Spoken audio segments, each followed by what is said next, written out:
and welcome to the very first episode of HighSobriety. I am your host, Matt Busbridge, and today I'm joined by a very, very special guest. He's a good friend of mine. He's a creative director, model. He's also sober for 7 years. This is Biedul. Rich, hello mate. Hello mate, how are you? I'm good. How are you? Yeah, not bad. I'm still here, still alive, so I can't complain. For our listeners and viewers, mate, just tell a bit about yourself. Yeah. My name's Biedul. I am an artistic and creative director. Also, as Matt said, I'm a model.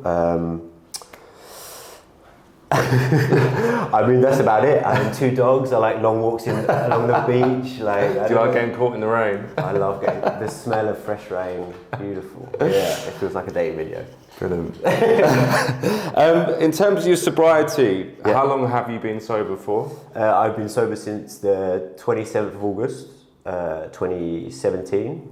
Not that I'm counting, you know, like the minutes, the hours, the days. I'll take these little wins, mate. I know. But do you know what, that being said, like genuinely, I've stopped counting. Yeah. I'm in a place now in my life where the number no longer holds that power over me. Yeah. I think when you first get clean, you're so empowered by your length of sobriety that you hold those dates 1 month, 2 months, 3 months, 1 year, like so dear and so close to your heart. That you almost get addicted to the clean days. And I'm in a place now where luckily a week or a month will go past and I'm not actively counting those days. I'm just grateful to be sober. Yeah. I mean, at the moment I'm kind of doing that where it's obviously because I'm coming up to my year in January. Yeah. So all these little milestones that come through, I'm like posting on Instagram, like, oh look, I've done another one. But it's amazing that, you know, the ability that number gives you to benchmark your clean time or sober time is incredible. And then the power you feel from sharing that number is also incredible. And I used to have that feeling as well, like I'm a year sober today or I'm 2 years sober today. And when you go to that meeting and the whole room stands up and claps you for being sober for that amount of time, it's so empowering. Yeah. It's such a wonderful mechanism. Of course. But yeah, also at the same time, I didn't want that number to define me. Yeah. But I was going to say as well, like with the sobriety, what kind of methods and did you use when you was going sober? Was it mainly sort of AA meetings? Did you sort of read a lot into it? Did you speak to anyone else that was sober? So for me, I'm in NA. The alcohol was never really a problem for me. It was just a conduit to allowing me to take drugs. Yeah. When I bottomed out, there was literally nowhere to go other than into recovery. Yeah. I didn't know. Well, I thought, you know, deep down inside, you know, you're an addict, right? But I never said it. So when I bottomed out, and Melissa, my partner, took me to my first meeting in Bow. I remember walking in there like super uncertain of what I wanted to achieve from going through these doors, but knowing that I needed something. Yeah. I needed something to fucking drag me away from this cycle that I was in. I was exhausted, like it was the time and effort it took to keep your normal life afloat. I'd just run out of energy. Of course. And so I went into this meeting and I was like surrounded by a sea of like strange faces, and you feel so alone, and you are, like I say, you're at the bottom, there's nowhere else to go, and you sit down and all of a sudden you're surrounded by a group of people with shared experiences, and you're like, hang on a minute, these people know who I am without me having to say anything. Of course. And at that time I hadn't even said anything, you know, I'm just sitting listening.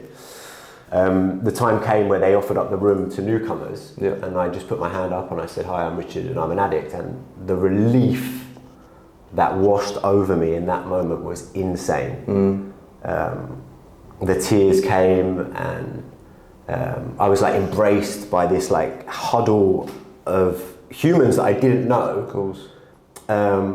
But with time became close friends and confidants and mentors, and really showed me a way, gave me a structure that I was able to put in place to help myself to get clean. Yeah. Because the bottom line is you can only help yourself. No one can help you unless you're ready and willing to help yourself. For sure.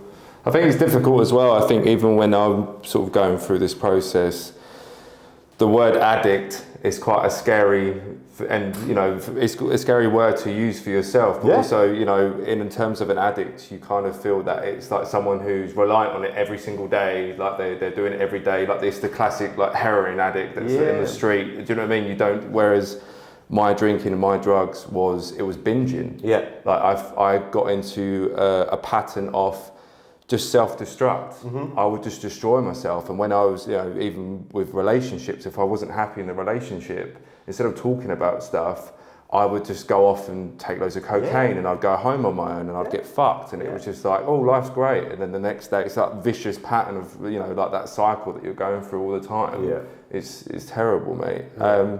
But I was going to say to you as well, like, how did obviously the industry that you work in, were you, you know, was you exposed even more so to drugs and alcohol, whether that be like the social aspects or whether it was like with work, whether, do you know what I mean? Yeah, like, I mean, I was an addict long before I was a model. Yeah. I can like remember vividly the first time I was drunk. I must have been 12 or 13. I didn't know why I was drinking that alcohol, but all I knew was I had to drink more of it. Yeah. I was violently sick. I remember hanging over the top of my bunk bed with my cousin underneath me and just vomiting, like projectile vomiting, like onto the floor, onto my cousin. And like, why at that time did no alarm bells ring? Like, why was I not thinking, why is a 12-year-old boy consuming alcohol like that? Like, why did I then continue to abuse alcohol for the rest of my life? I don't know, other than the fact that I've always inherently been an addict. Of course. Before I was a model, I was a lawyer, and before I was a lawyer, I was a uni student, and before I was a uni student, I was a high schooler. And throughout all of those stages of my life, I've always abused alcohol and then eventually abused drugs. Yeah. This industry has a problem with accessibility. We live in a world where communication is at the forefront of the products we try to sell. So every day of every week of every month there is an event, a dinner, a celebration of somebody, a celebration of a brand, and at every one of those there's alcohol. And at every one of those events, the alcohol is free. So this is the equivalent of girl math, right? This is addict math. So I remember I would go and I'd be like, alcohol's free, right? So I've got 200 quid extra to spend on drugs. So I'd be going to every event, every dinner, like every celebration, like loaded up with cocaine. That was, at that point, that was my drug of choice. And you would abuse the free bar. You would use cocaine at the event, and then the event would finish and people who led normal lives would go home, go to bed. But I would not be able to leave because I would have had 3 grams of coke in my pocket, and that coke has to be gone by the time I go home. So I would go somewhere else, and I would find someone else that was willing to enjoy that moment with me. And what you don't realise at the time is you're fucking dragging people down with you. Of course. You're just desperately grasping for a buoyancy aid, but you can't find one. So you just surround yourself with people that are as broken as you. Of course. Well, it's like a green light, isn't it? Like when you surround yourself with people like that, you know, it's like a safety bubble. It's you know, they're not going to judge you because they're doing exactly the same thing. It's like when I used to go to the pub on my own, I'd sit in a pub and drink, and it was just like, I just felt safe there. Yeah. Because if, you know, fucking Derek over there is going to start sinking 10 pints and act a twat, then when I'm having a few and I'm sort of merry, do you know what I mean? It's that comparisons. It's insane because I have an innate feeling within myself that I came from an incredible family. I had an amazing upbringing.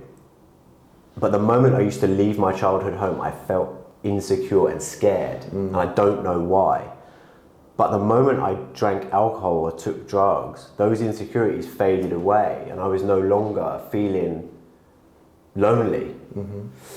And it wasn't because I wasn't surrounded by friends or family, because I was always loved by a lot of people. It was just something deep down inside me that made me feel like an outsider.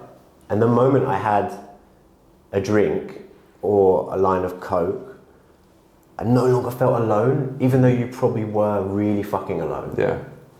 More alone than you've ever been. That was like, I can't, still to this day, I can't quite put my finger on why it made me feel secure. I guess it was because you were in, again, a shared experience with people that were also drinking or taking drugs. But yeah, I can relate to your feeling. Yeah, for sure. Yeah. Did you feel like, because you were saying the sort of feeling exposed and stuff, did you feel like that when you were doing your modelling in the early days, when you was doing drugs and you was drinking? Did it help with that self-confidence thing, or was that something that grew over time and you was able to do that? Or I don't think it was ever a confidence issue. Yeah.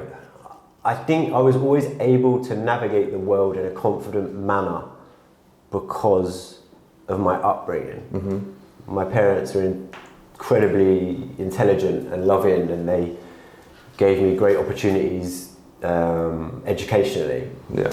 I was always surrounded with people at school and in my extracurricular activities, whether it be football or basketball or cricket or swimming. I was always surrounded by people, so I was always confident to talk and to engage with people. There was just something inside me that was just, I felt like an outsider looking in, even though I was there. I was surrounded by people, but I never felt a part of it. Yeah, like imposter syndrome kind of vibe.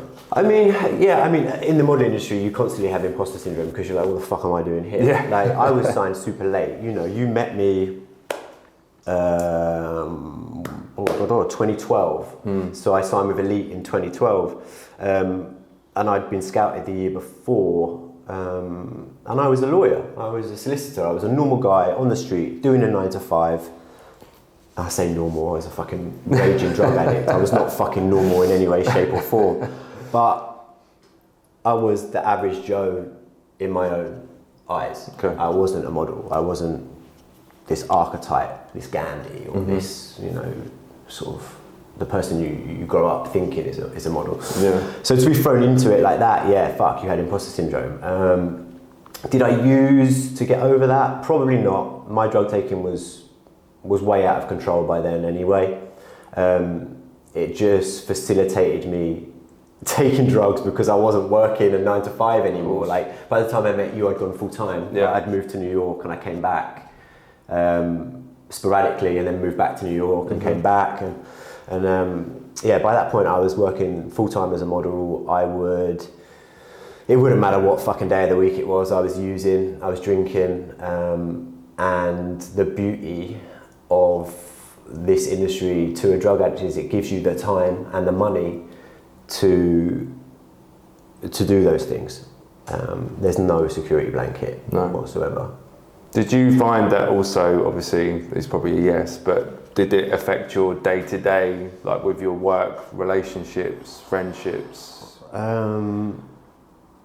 At the time you don't see it. Yeah. At the time, which is the saddest thing, is you don't see what it's doing to the people around you. When I was a lawyer, I would sometimes be at a party at 6 a.m. and I would leave the party, go to work, have a shower, sit in my office, and then have to pretend to be a normal human being for 8.5, 9 hours before leaving and repeating that process 4 or 5 nights a week. Yeah. And it's all fun and games until it's not fun and games anymore. You know, you're just staring at the bottom of another empty bag, or for me, you've graduated onto crack. Yeah. Like that, for me, was the fucking big wake-up call for me, that when I found crack and I was like, holy shit, this is cheaper and stronger. That's great, right? But even as a drug addict, you know, fuck, that's bad. Like, and so I was using crack on my own. Like, no one fucking knew. I was lying to my cokehead mates about doing crack, because even I fucking knew that doing crack was bad. Yeah, it's like a hierarchy you have when you're taking drugs. Like, you just don't touch heroin or crack. That's fucked up, right? That you're lying to everyone anyway. Yeah. And now you're lying to the people that you don't have to lie to, because they're all fucking playing the same game as you. And yeah, so that for me is, I kind of knew that was the beginning of the end for me when I found that.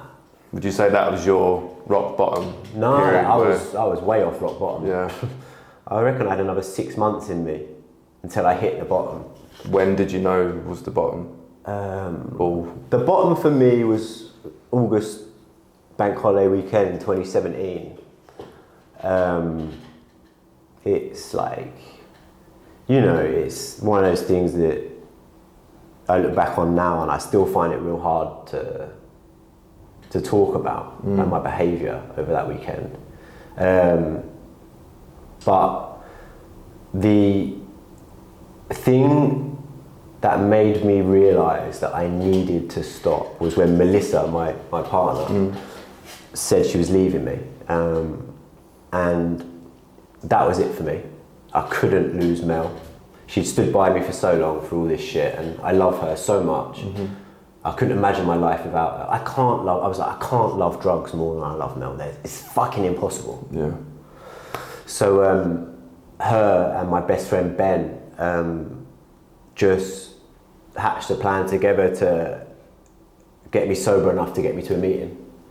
And that was it. They got me sober enough to get me to a meeting, and that was the best fucking thing they ever did for me, as a gift to me, to force me to go. How was that though? Was there a fight from you, sort of, in terms of, I'm okay, I've got this under control, I don't know what you're going on about? I've been fighting that fight for a long time. Like, however many years from day one to the day I got sober, I was constantly fighting that argument, that cyclical argument with people on the periphery of my life, or like really in the inner circle of my life. I'm okay, it's a fucking laugh, like come on, have a line, don't worry about it. I was always fighting that battle. But when I was staring down the barrel of being alone, of losing the woman that I loved, and of losing my friends, because the culmination of Melissa saying she was leaving me was also a lot of my friends saying, right, that's it, we're fucking done. Yeah. And it all happened over this space of 2-3 days in August. I didn't want that. I didn't want to be a lonely guy that ended up dead in his house on his own, with no money, no friends. Like, fuck, imagine explaining to your family, like, imagine your family finding you, like, dead, or, I don't know, like, all these things, like, at the moment where they're trying to persuade you or telling you it's for your best to go into rehab, into recovery, you see it in the cold light of day, like, you know, you see the end consequences of your actions. And whilst you're probably not willing to admit at that moment that you're an addict, you know that you need help. Like I said earlier, like, I knew deep down inside I needed help, and I couldn't help myself.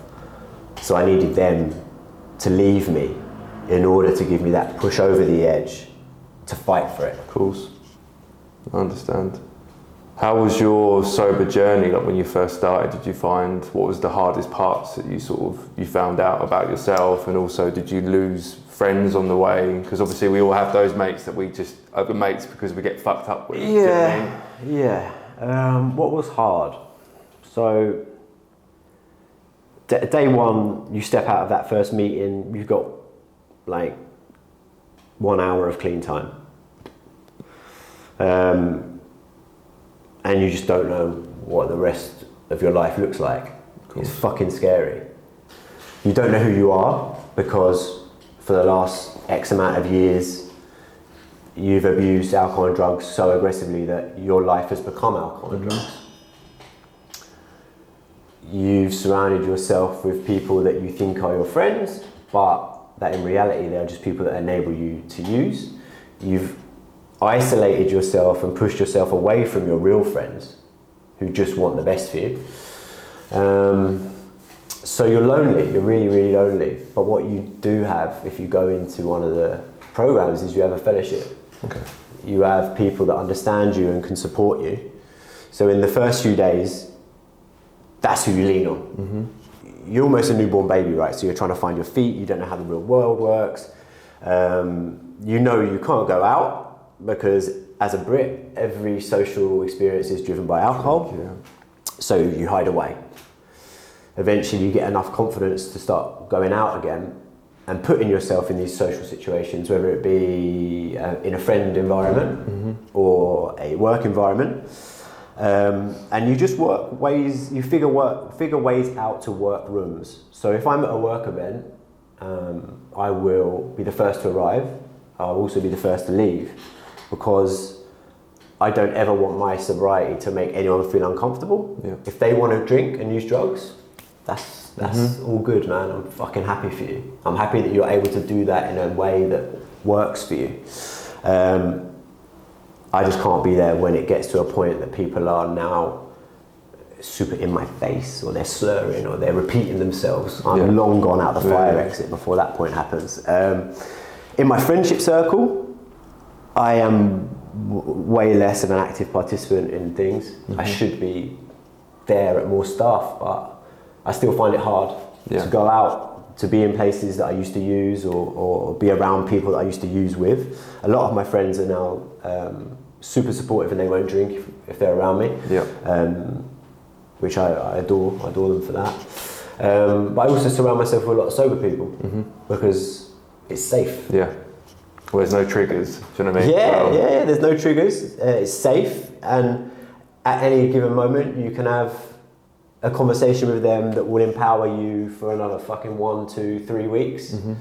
Because the thing you learn in the program is you learn to share amongst each other, because there's such a famous saying, isn't it? A problem shared is a problem halved. And it's so true. The more you share, the more you talk about it, the easier recovery gets. It's never easy, but the easier it gets. It's true. I mean, it is a process. Like I said, I'm in the early stages at the moment, and I find myself, I don't know, at the start I felt very boring, I felt lonely, I felt like I couldn't go to anywhere that, there was any kind of alcohol present.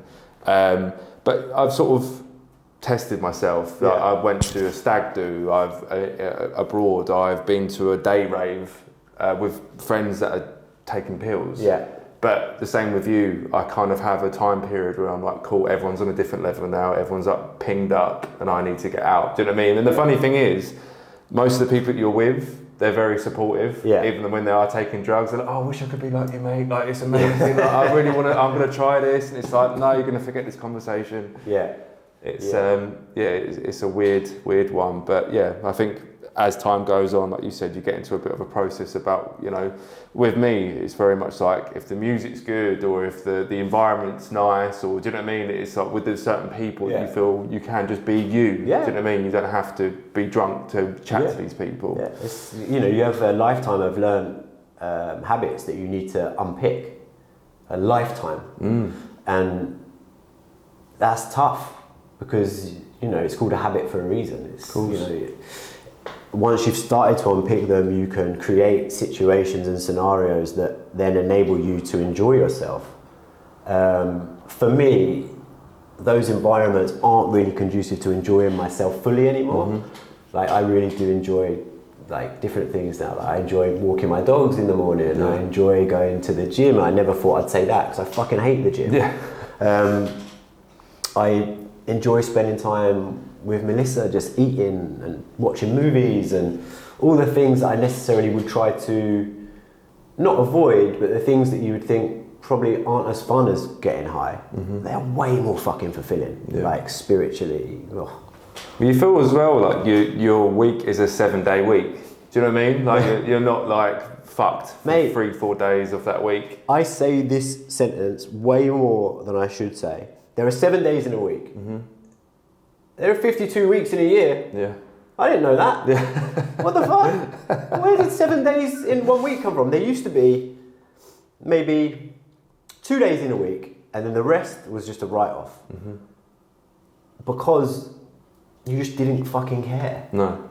Selfish as well. You're fucking selfish, and all you want to do is listen to the little voice in the back of your head that says, go and do that, because it makes you happy. Yeah. And fuck all your commitments, and fuck your friends, and fuck life. And it's super sad that I missed out on so many moments of life because of that voice. So many key moments and memories that I just don't have because I was high. I was there, but I don't fucking remember being there. Yeah. Or there are things that I didn't go to because I was somewhere else that I shouldn't be. I regret that a lot. Yeah, I mean, it's little things, like even like travelling at the moment. It's actually like even for work, the amount of times that I'd go on work trips, you know, even if it was like, you know, Paris Fashion Week or Milan, and I don't remember those times because I was just so fucked. Whereas when I went out this year sober, I actually appreciated the city. I appreciated my time there. I saw things and remember stuff. Do you know what I mean? And just like any country that I used to go to, it was just like in and out. And then I remember sitting at airports being like, what the fuck have we just done? No, I'm sitting 100%. with a fucking hangover. 100% agree with you. You can ruin anything. And I had dealers in every city. Yeah. Even if I was going to a new city, I would have pre-arranged for a dealer to know who I was. Fuck, it's mad, isn't it? Yeah. What I was going to say to you is, what kind of advice would you give to anyone listening to this or watching this that is looking to go sober? You know, they don't really know the process or methods to be going around it. They may not have the confidence to talk about this to other people, but for themselves, what could they be looking into? Who could they speak to? First and foremost, if you think you've got a problem, I'd say 9 times out of 10 you probably have. Yeah. And that's just brutally honest. If you're starting to think it's a problem, it probably is. But equally, if people are telling you it's a problem and you don't think it is, you're not therefore not ready to get clean. Yeah. And you can't be forced to get clean. That's the bottom line. You have to want it for yourself. Like, you have to really want to fight for it. So I would say the obvious thing is you can go online and you can find a support group, AA, NA, CA, like whatever you're addicted to, like just Google it and there'll be a support group for it, and they'll be able to give you time, location for a meeting in your area. If that's too intimidating for you, fucking DM me. I don't know you, or you might know me, I don't know, like we might be friends, we might not be, but I'll fucking help you. I'll tell you what's what and what you need to do, or how to go about starting to piece your life back together again, because people helped me do it that I didn't know, and I will happily do it for anyone. Amazing. Anyone. I'd love to give them that gift. But yeah, tell a loved one if you don't want to tell me or Matt. Yeah. That's the basis of this podcast, really, is to create a community where people can freely speak to one another and help each other out. You know, I think because that is the biggest sort of problem that you find is individuals, they just don't know who to talk to and how to approach that situation. Do you know what I mean? It's quite a tough subject to talk about. Yeah, it's scary. Like, at the end of the day, it's the scariest thing you'll ever do is putting your hand up and saying, I'm an addict. Yeah. But it's the most rewarding thing you'll ever do, starting that journey. So it's the flip of a coin. Yeah, that's so true. We've got a little section at the end of the show called Your Zero Hero. Yeah. So when you're out and about, any sort of, you know, parties, or if you're at a wedding, or what's your go-to drink of choice now to conquer the placebo effect? So when I first got sober and clean, I was one of those guys that would like search out a 0% beer. Yeah. But I quickly realised I was doing that for everyone else in the room. I don't like the taste of beer. Yeah. Like, why was I drinking beer? So now I'm like, fuck it, I'm having a milkshake. So no matter where I go, I'm like, right, do you do chocolate milkshake? Literally everywhere. It's fair. Yeah. I mean, if I'm somewhere and they say they don't have a chocolate milkshake, then you're going home. Yeah, I'm out. You're done. No. And there's Crodino as well, which is also super nice. It's like Italian bitter orange that it looks like Negroni, and it is served in the same format as Negroni, but it's 0%. But again, that's like, why are you pretending that it's an alcoholic drink for everyone else's benefit. Of course. I'll have a fucking milkshake, bro. Yeah. Yeah. In a pint glass. Yeah, in a pint glass, yeah. To feel it.